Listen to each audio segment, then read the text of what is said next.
Hello friends, today I will discuss with you about the GST provisions in relation to casual taxable persons or the non-resident taxable persons.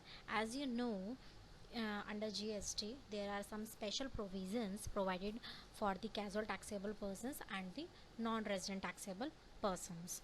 So let's start.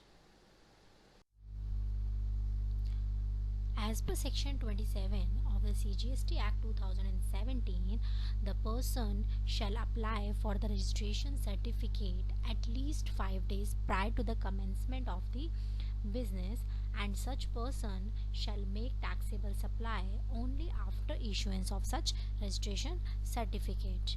When a person apply for the registration certificate, he has to apply in a prescribed form mentioned in the under GST.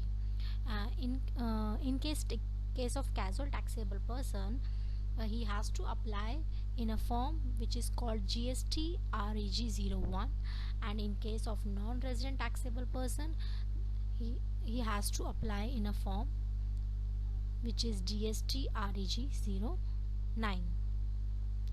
Period of registration certificate issued under this section is valid for the period specified in the application or the 90 days, whichever is earlier.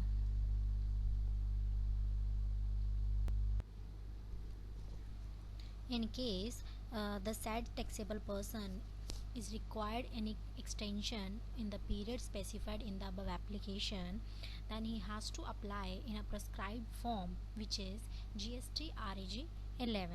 And if proper officer is satisfied that there is a sufficient cause being shown by said taxable person, he may extend the said period of 90 days by a further period but not exceeding 90 days.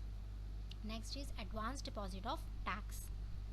A casual taxable person or a non-resident taxable person shall, at the time of submission of the application for registration, make an advance deposit of tax in an amount equivalent to the estimated tax liability for the period for which registration is sought. But in case of extension of the period, additional amount of tax equivalent to the estimated tax liability for the period for which extension is sought shall be deposited by such person. I hope you understand very well. If there is any doubt, please do comment, and don't forget to like, share and subscribe the channel. Thank you.